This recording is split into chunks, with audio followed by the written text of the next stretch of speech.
నక్క మీద తాటికాయ పడిందని ఏం సామెత అది? మూలిగే నక్క మీద తాటికాయ పడిందని జగన్మోహన్ రెడ్డి గారు 11 సీట్లకు పరిమితమయ్యాడు, ప్రతిపక్ష హోదా దక్కలేదని మాటికి నేను అనదలుచుకోలేదు. మాటలతో ఆయన్ని ఇబ్బంది పెట్టదలుచుకోలేదు నేను.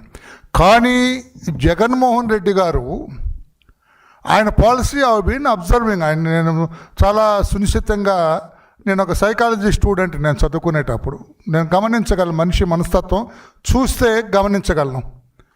నేను పోలీస్ ఆఫీసర్గా పనిచేసినప్పుడు కూడా నేను అలా చూస్తే ఇట్టే కనిపెట్టినవి చాలా ఉన్నాయి. మనిషి మొహం చూస్తే చెప్పగలను వీడు క్రిమినలా కాదా అని కూడా చెప్పే పరిస్థితులు ఉండవు. ఎందుకంటే నేను నా గురించి నాకు చెప్పాలని కాదు, గొప్ప చెప్పాలని కాదు. వేరే చోట్ల నేను పనిచేస్తున్నప్పుడు కూడా విజయవాడ లాంటి పట్టణంలో ఏదైనా పెద్ద క్రైమ్ జరిగినా కూడా they use to call me, ఒకసారి సీన్ ఆఫ్ ఫెన్స్ చూడమనండి రామయ్య గారిని కూడా. అట్లా ఉండేది నా పరిస్థితి. అది అప్రస్తుతం, మనకు దీని గురించి కాదు. జగన్మోహన్ రెడ్డి గారిని నేను చూసిందంటే పేదవాడు ఎప్పటికీ పేదవాడిగానే ఉండాలి, ఆయన లక్ష్యం అండి ఇది. దయచేసి పాత్రికేయులు కూడా గమనించాలా. అతని మనస్తత్వం, అతని మానసిక స్థితి అది. పైకి చెప్పే వేరు, అతను ఆచరించే వేరు. పేదవాడు ఎప్పటికీ పేదవాడిగానే ఉండాలి. ధనవంతుడిగా పెరుగుతూ ఉంటాడు, ధనవంతుడిగా అత్యంత ధనవంతుడిగా అట్లా పేదవాడు మాత్రం పేదవాడిగా ఉండాలి, క్షీణించిపోవాలి, అత్యంత పేదవాడిగా అణిగిపోవాలి. అది ఆయన ఉద్దేశం. లేకపోతే గౌరవ జగన్మోహన్ రెడ్డి గారు చంద్రబాబు గారు లాంటి ఆలోచన పరుడు, ఒక విజనరీ, రాష్ట్రంలోని మీ టైంలో ఇచ్చిన మెడికల్ కాలేజెస్ అన్నీ పీపీపీ పద్ధతిన డెవలప్ చేద్దామని ఆయన ఆలోచన చేస్తే మీరు అడ్డుపడటం ఎలా ఉంది? న్యాయమా? ధర్మమా? మీకు తగునా? పేదవాడికి ఎంతో ఉపయోగం ఉన్నది దాని ద్వారా. దాన్ని దాచి పేదలకు అన్యాయమని దొంపదగా పేదవాడిని ఇంకా పేదవాడిని చేయలేనిది కదా నీ లక్ష్యం. నీకు చిత్తశుద్ధి ఉంటే నేను ఒక 5 నిమిషాలు మాట్లాడుతున్నా, ప్రెస్ వినండి. విన్న తర్వాత చెప్పండి వరలరామయ్య గారు తప్పైందని చెబుతారు. మీరు పేదవాడికి ఉపయోగపడే పద్ధతి ఈ పీపీపీ పద్ధతి అని చెబుతారు. ఎందుకు? 1 by 1 చెబుతాను నేను కేకలేయాలనో, మిమ్మల్ని మందలించాలనో, మీరు తప్పుడు వాళ్ళని చెప్పాలనో, మీకు పేదవాళ్ళంటే ఇష్టం లేదనో, ధనవంతుల పట్ల ఆసక్తి ఉందనో చెప్పాలన్నది నా ఉద్దేశం కాదు. రాష్ట్ర ప్రజలు గమనించాలి గౌరవ జగన్మోహన్ రెడ్డి గారి మానసిక స్థితి ఏమిటి, ఆయన పరిస్థితి ఏంటో చెప్పాలనేది నా ఉద్దేశం. మీకు ఒక్కసారి నేను ఎక్స్ప్లెయిన్ చేస్తాను. ఇప్పుడు స్క్రీన్ మీద కూడా ఎక్స్ప్లెయిన్ చేస్తాను. హలో, ఇక్కడ స్క్రీన్ మీద చూడండి. ఇక్కడ పీపీపీ మెడికల్ కాలేజీలు వాస్తవాలు. పీపీపీతో రాష్ట్రానికి అదనంగా 220 మెడికల్ సీట్లు వస్తున్నాయి. మీకేంటి అభ్యంతరం జగన్మోహన్ రెడ్డి? మెడికల్ సీట్లు పెరుగుతాయి. పీపీపీ పద్ధతి ద్వారా డెవలప్ అయితే 220 మెడికల్ సీట్లు రాష్ట్రానికి వస్తుంటే మీకేంటి ఇబ్బంది? ఇక్కడ 1750 సీట్లు ఉండేవి, ఇప్పుడు 220 ఇంకా పెరుగుతాయి. అది పేదవాడికి ఉపయోగమే కదా, ఎస్సీ ఎస్టీకి రిజర్వ్ క్యాండిడేట్స్కి కూడా ఉపయోగమే కదా. అందులో 15% వాళ్ళకి వస్తుంది కదా, 6% ఎస్టీస్కి వస్తాయి కదా, వాళ్ళకి ఉపయోగమే కదా. మీకేంటి బాధ అని నేను అడుగుతున్నాను. నేను ఇది మీకు అర్థమవుతుంది కదా. పీపీపీతో రాష్ట్రానికి అదనంగా 220 మెడికల్ సీట్లు వస్తాయి. మీకేమిటి ఇబ్బంది జగన్మోహన్ రెడ్డి గారు అని నేను అడుగుతున్నాను. నేను ఎందుకు దీన్ని అడ్డుకుంటున్నారు జగన్మోహన్ రెడ్డి గారిని మర్యాదగా అడుగుతున్నాను. మిమ్మల్ని నేనే కేకలేయట్లేదు సార్, నేను సహజసిద్ధంగా కొంచెం గొంతు పెద్దది గట్టిగా మాట్లాడతాను. నేను ఇప్పుడు మాట్లాడలేదు, మిమ్మల్ని ఎడ్యుకేట్ చేయడానికి కూర్చున్నాను ఇక్కడ. నేను మీ మస్తిష్కంలోకి వాస్తవాలు జొప్పించాలనేది నా ఉద్దేశం. తమ్ముడు నవ్వుతున్నావు. జగన్మోహన్ రెడ్డి గారి మస్తిష్కంలోకి పీపీపీ వాస్తవాలు, మెడికల్ కాలేజెస్ ఎంత బ్రహ్మాండంగా ఉండబోతున్నాయో, చంద్రబాబు గారు తీసుకున్నది ఏ రకంగా, ఒక విజనరీ అయినా మీది ఎలా ఉంది? ఒక మంచి యజ్ఞం చేస్తుంటే రాక్షసులు రక్తం మాంసం ఆ యజ్ఞంలో పోసి పాడు చేస్తారు. పాడు చేసే రాక్షసుల మనస్తత్వానికి ఈ రోజున చంద్రబాబు నాయుడు గారని ఒక విజనరీ పీపీపీ ద్వారా పేదల బిడ్డలకి సేవ చేయాలనే ఉద్దేశంతో మెడికల్ సీట్లు ఇంకా పెంచాలనేది, నాణ్యమైన ఇన్ఫ్రాస్ట్రక్చర్ వాళ్ళకి ఇవ్వాలని, మంచి విద్యా వైద్యం అందించాలని ప్రయత్నం చేస్తుంటే ఆనాడు రాక్షసులు యజ్ఞంలో రక్తం మాంసం పోసి ఎలా చెడగొట్టారో ఆ రకంగా మీరు ఈరోజు రోడ్డు మీదకి వచ్చి 1,000,000 సంతకాలు, లక్షల సంతకాలని పేదల్ని ఆ రకంగా రెచ్చగొట్టడం ధర్మమా జగన్మోహన్ రెడ్డి గారు అని చెప్పి నేను అడుగుతున్నా. 220 సీట్లు ఇంకొకసారి పైకి వెళ్దాం. ఎస్, ఇది చూస్తున్నాం. చదవను. పీపీపీ విధానంలో వైద్య కళాశాలలకు ప్రభుత్వ వైద్య కళాశాల మరియు ఆసుపత్రి అనే పేరు తప్పనిసరి. మీరేమంటున్నారు? ఆ పెద్దవాళ్ళు ఏదో వాళ్ళ పేరు, వాళ్ళ తాతగారి పేరు, వాళ్ళ ముత్తాత పేరు, ఏదో కులాన్ని ప్రస్ఫుటంగా చూపించే పేరు ఈ కాలేజీలకు పెడతారు, ఇది ప్రైవేట్ కాలేజ్ అని అర్థమైపోతుంది అని పిచ్చి పిచ్చి పిచ్చి మాటలు రాష్ట్ర ప్రజలందరికీ చెబుతున్నారు. అది వాస్తవం కాదు. ఇప్పుడు నేను చెప్పేయన్ని తెలుగుదేశం పార్టీ అధినేత, రాష్ట్ర ముఖ్యమంత్రి వర్యులు మాన్యశ్రీ నారా చంద్రబాబు నాయుడు గారు మొన్న చెప్పిన మాటలే నేను ఈరోజు ఉటంకిస్తున్నా. జగన్మోహన్ రెడ్డి గారి మస్తిష్కంలోకి ఇవి జొప్పించడం కోసం. ఏముంది ఇక్కడ? పీపీపీ విధానంలో వైద్య కళాశాలలకు ప్రభుత్వ వైద్య కళాశాల మరియు ఆసుపత్రి పేరేంటి? Government medical college and hospital. ఈ ఆసుపత్రి ఎలా ఉంటుంది? పేదలకు కార్పొరేట్ వైద్యాన్ని అందిస్తారు. అల్లాటప్ప ఆసుపత్రి కాదు. మనం చూస్తున్న ఈ జనరల్ హాస్పిటల్ కంటే మెరుగైన రీతిలో కార్పొరేట్ వైద్యం. ఏదో మనకి ఇక్కడ రమేష్ హాస్పిటల్లో, లేకుంటే హైదరాబాద్లో కిమ్స్లోనో, లేకుంటే ఏఐజీ హాస్పిటల్లోనో ఆ తరహా వైద్యం ఈ మెడికల్ కాలేజెస్ అసోసియేట్ హాస్పిటల్లో ఉంటుంది.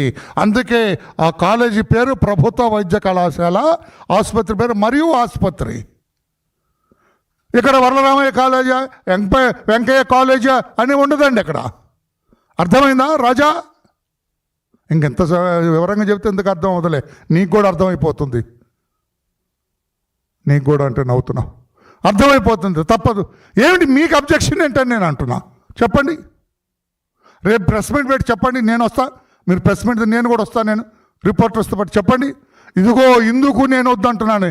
ప్రభుత్వ వైద్య కళాశాల మరియు ఆసుపత్రి, పేదలకు అదే హాస్పిటల్లో కార్పొరేట్ స్థాయి వైద్యం అందుతుంది.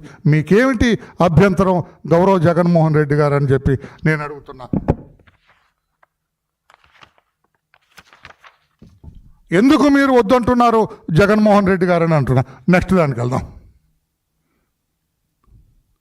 కళాశాలలకు కేటాయించిన భూములను ఎటువంటి వాణిజ్యపరమైన వైద్యేతర కార్యక్రమాలకు వినియోగించరాదు. చంద్రబాబు గారు పెట్టిన కండిషన్ ఇది.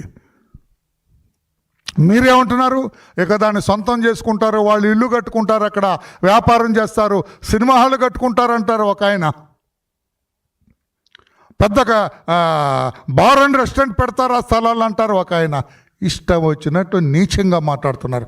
అందుకే ఒక ఇంపార్టెంట్ కండిషన్, కళాశాలలో కేటాయించిన భూములను ఎటువంటి వాణిజ్యపరమైన వైద్యేతర వైద్యం సంబంధించింది కాకుండా, మెడికల్ కాలేజెస్కి సంబంధించింది కాకుండా వైద్యేతర కార్యక్రమాలకు వినియోగించరాదు అనేది ఒక మెయిన్ కండిషన్ పెడుతూ ఉన్నారు. మీకేంటి సార్ అభ్యంతరం జగన్మోహన్ రెడ్డి గారు? ఇది అర్థమైందా? ఈ పాయింట్ అర్థమైందా? ఈ కండిషన్ మీకు అర్థమైందా? ఇకేంటి మీకు బాధ? ఇంకోటి అనండి నేను, ఏమిటి మీకు బాధ? ఎందుకు పేద ప్రజలకి కార్పొరేట్ వైద్యం అందుతుంటే మీకెందుకు బాధ? Why you are jealous over it? దాని మీద ఎందుకు మీకు ఏమి ఇబ్బంది? మీకు జగన్మోహన్ రెడ్డి గారు మా పేద వర్గాలకి అటువంటి మెరుగైన వైద్యం జరుగుతూ ఉంటే, అంటే పేద ఏదో మీ టైంలో ఉన్న పిఎస్సి లాగా ఆసుపత్రిలాగా అట్లాగే ఉండాలా? సరైంది కాదు. పత్రికా సోదరులారా, మీరు దయచేసి చెప్పండి వాస్తవాలు. అతనికి అర్థమవదు, అర్థమైన ప్రజలకి అట్టే చెప్పలేరు. పేదవాడికి మేలు జరుగుతుంటే అసలు సహించలేడు. అది నెక్స్ట్ వెళ్దామండి. మీకు అర్థమైంది కదా ఇది? నెక్స్ట్, కేటాయించిన భూముల్లో 625 పడకల ఆసుపత్రి, ఈ మెడికల్ కాలేజీకి మనం ఇస్తున్నాం కదా, మెడికల్ కాలేజీకి ఇచ్చిన భూముల్లో 625 పడకల ఆసుపత్రి, 150 అండర్ గ్రాడ్యుయేషన్ ఇది, మరియు 24 పీజీ సీట్లతో కూడిన కాలేజీ నిర్మాణం. ఈ కాలేజీలు ఏముంటాయి? 150 యూజీ సీట్లు, 24 పీజీ పోస్ట్ గ్రాడ్యుయేషన్ సీట్లు ఉంటాయి. ఇవన్నీ పెరుగుతున్నాయి. ఇవన్నీ జరిగిన తర్వాత చంద్రబాబు గారి ఆలోచన ప్రకారం ఉంటే రాష్ట్రం మొత్తం 220 సీట్లు మెడికల్ సీట్లు పెరుగుతాయి.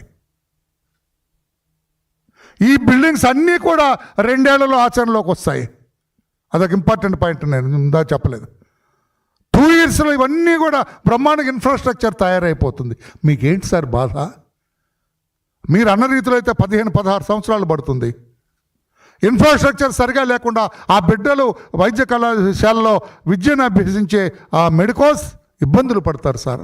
2 ఇయర్స్లో ఇన్ఫ్రాస్ట్రక్చర్ మొత్తం బ్రహ్మాండమైన ఆసుపత్రి, కార్పొరేట్ స్థాయి ఆసుపత్రి నిర్మాణం జరుగుతుంది. వసతి గృహాలు, లోపలే హాస్టల్స్ ఉంటాయి. బోధన మరియు ఇతర సిబ్బంది నివాసాల కల్పన ప్రాధాన్యత. టీచర్స్ అక్కడే ఉంటారు, వాళ్ళ హౌసెస్ అక్కడే ఉంటాయి. అక్కడ పనిచేసే సిబ్బంది అక్కడే ఉంటారు, అందుబాటులో ఉంటారు. డాక్టర్స్ హౌసెస్ అక్కడే ఉంటాయి. ఇదంతా కూడా ఒక బ్రహ్మాండమైన అంతా కూడా ఒక స్ట్రక్చర్ మొత్తం కూడా మనకు అందుబాటులో ఉంటే మీకేంటి బాధ? పేదవాడు అక్కడే వైద్యం చేసుకుంటారు, బ్రహ్మాండంగా ఆరోగ్యవంతుడిగా తిరిగి వస్తాడు, వైద్యం అయిపోయింది. మీకేంటి ఇబ్బంది? మీ వైసీపీ పార్టీకి ఏంటి ఇబ్బంది? జగన్మోహన్ రెడ్డి గారు మీకేంటి ఇబ్బంది? అంబటి రాంబాబు నీకేంటి ఇబ్బంది? రోజా మాట్లాడలేదనుకో, అవుట్ ఆఫ్ ఫీల్డ్ అనుకో. ఇంకా మిగతా వాళ్ళు ఏంటి? బొత్స గారు ఏంటి మీకు ఇబ్బంది? మీకేం సార్, కోట్లు సంపాదించారు, యూ బికేమ్ క్రోర్పతి బ్రహ్మాండంగా. మీకు ఇతర దేశాల్లో కూడా ఉన్నాయంట ఆస్తులు మీకు బ్రహ్మాండంగా. బొత్స గారు అండి చెబుతున్నారు. How far it is true I don't know. ఆయన వ్యతిరేకిస్తాడు దీన్ని. గుండె మీద చేసుకొని కూర్చొని వినండి నేను చెప్పే ప్రెస్ మీట్. వ్యతిరేకిస్తారా? మానవత్వం ఉందా మీకు? పేదవాడికి ఇవన్నీ అందుతుంటే వై యు ఆర్ జెలస్? ఎందుకు మీకంత అసూయ? ఎందుకు మీకంత ఈర్ష్య? ఎందుకు మీకంత బాధ? వాడికి మంచి వైద్యం అందుతుందనా? కాలేజ్ బ్రహ్మాండంగా ఉంటుందనా? Nonsense you are talking. ఇంకోటి కూడా అండి, ఇవన్నీ జరుగుతాయి చంద్రబాబు గారు చేసే ఈ పీపీపీ ద్వారా. ఏ బిడ్డలకి ఇబ్బంది ఉండదు, ఎవరికి ఇబ్బంది ఉండదు. జగన్మోహన్ రెడ్డి గారు చెప్పే ఈ అభూత కల్పనలు, అబద్ధాలు వినొద్దని చెప్పి కూడా నేను నా జాతి పిల్లలకి అందరికీ, పేద వర్గాలకు చెందిన వాళ్ళందరికీ నేను విజ్ఞప్తి చేస్తున్నా. Is a liar. అతనికి అబద్ధికుడు. అతని మాటలు వినొద్దని చెప్పి వాస్తవాలు ఈ రకంగా స్క్రీన్ మీదే చూపిస్తున్నా. ఎందుకంటే ఒక విజువల్ ఇది ఉంటే మీకు ఆకట్టుకుంటుందని చెబుతున్నా. జగన్మోహన్ రెడ్డి గారు కూడా ఇది నేను చెప్పేది not only for you, Jaganmohan Reddy గారు కూడా అర్థమవుతుందని. ఇంకో స్లైడ్కి వెళ్దాం. ఇక్కడ ఇదే కాలేజీ ప్రిమిసెస్లో ఇక్కడే భవిష్యత్ అవసరాల మేరకు దంత వైద్య కళాశాలలు, నర్సింగ్ కళాశాలలు, టెలిమెడిసిన్ కేంద్రాలు, శిక్షణ కేంద్రాలు, ఆయుష్ కేంద్రాల ఏర్పాటు కూడా ఈ ప్రిమిసెస్లోనే ఉంటుంది. ఇవన్నీ మీకేంటి సార్ ఇబ్బంది? జగన్మోహన్ రెడ్డి గారు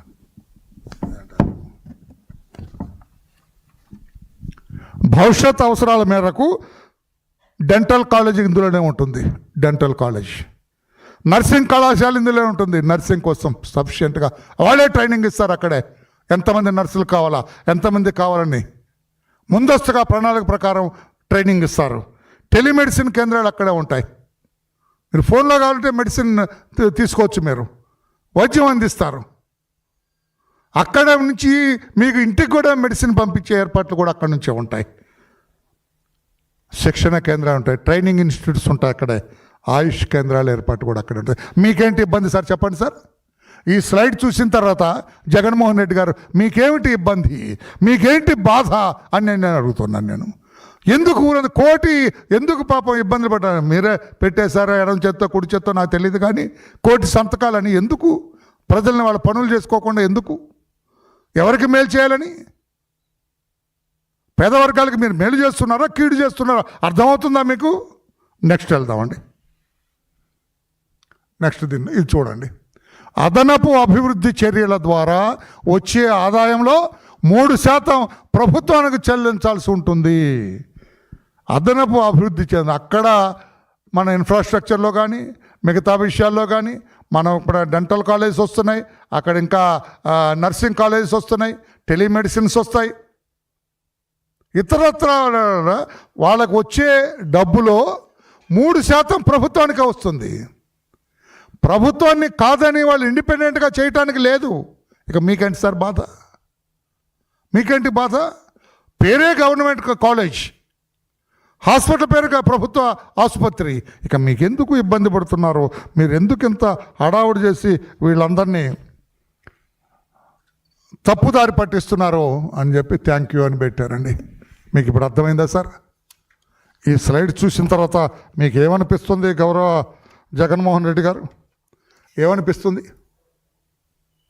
చంద్రబాబు గారిది చెప్పింది కరెక్టే కదా? చంద్రబాబు గారు ఏదైతే నిర్ణయం తీసుకున్నారో పీపీపీ ద్వారా పేదలకు కార్పొరేట్ వైద్యం అందించాలి, పేద విద్యార్థులకి 220 సీట్లు పెంచాలి అని నిర్ణయం తీసుకుంటే మీరెందుకు దీన్ని వ్యతిరేకిస్తున్నారో నాకు అర్థం కావటం లేదని చెప్పి కూడా అంటున్నాను. ఇక్కడ ఏదైతే డెంటల్ కాలేజ్ కావచ్చు, నర్సింగ్ కాలేజ్, ఏ సేమ్ కండిషన్స్ అప్లై అవుతాయి వాళ్ళకి. అన్ని యాక్షన్స్ కూడా పేదవాడికి ఉపయోగపడే రీతిలో, పేద విద్యార్థులకు అందుబాటు ఉండే రీతిలోనే చేస్తున్నారు తప్పితే ఆయా కాలేజీలకు సంబంధించిన బోధనాసుపత్రుల్లో ప్రస్తుతం పనిచేస్తున్న వైద్య మరియు ఇతర సిబ్బంది జీతాలను 2 ఏళ్ల పాటు ప్రభుత్వం. ఇప్పుడు ఈ ట్రాన్స్మిషన్ టైంలో ఈ కాలేజ్ ఇవన్నీ తయారు చేసే ఇన్ఫ్రాస్ట్రక్చర్ రెడీ అయ్యే దాంట్లో 2 సంవత్సరాలు వాళ్ళ జీతాలన్నీ కూడా ప్రభుత్వమే భరిస్తుంది. ఇక మీకేంటి ఇబ్బంది? నేను పెద్దగా అరిచి వినని మిమ్మల్ని ఒత్తిడి చేయట్లేదు, వినండి అని అడుగుతున్నా. ఈ పేదవాళ్ళకి ఇంత సాయం జరుగుతూ ఉంటే చంద్రబాబు గారి ద్వారా మీరెందుకు అడ్డుకుంటున్నారు? మారీచా సుబాహుల్లాగా మీరెందుకు అడ్డుకుంటున్నారు? ఈ జరిగే చంద్రబాబు గారు ఆ విజనరీ చేసే ఈ మహాయజ్ఞాన్ని మీరెందుకు రక్తం మాంసం పోసి రాక్షసుల్లాగా ఎందుకు అడ్డుకుంటున్నారు సార్ అని గౌరవంగా అడుగు. మిమ్మల్ని ఎప్పుడు నేను అమర్యాదకరంగా ఏకవచనం కూడా మాట్లాడలా. గౌరవ జగన్మోహన్ రెడ్డి గారు ఎంతైనా ఆలోచన లేకుండా ఎందుకు సార్ ఈ రకంగా ఎవరో చెప్పిన మాటలు, ఎవరో చెప్పింది అంబటో ఎవరో చెప్పిన మాటలు వినేగా ఎందుకు సార్ పేద వర్గాల్లో మీరు పరువు పోగొట్టుకుంటారని చెప్పి కూడా నేను అంటున్నాను. నేను 2 years అయిపోతుంది, ఇంతటితో ఆగలేదు. మిగతా సమాచారం కూడా చెబుతాను నేను. ఈ రోజుకి మీకు అర్థమైందా రాజా? మీకు అర్థమయ్యే రేట్లు చెప్పాలి. సారీ పత్రికా సోదరులు, ఎందుకంటే ఈరోజు చెప్పాను. 2nd డే ఉంది, 3rd డే కూడా ఉంది.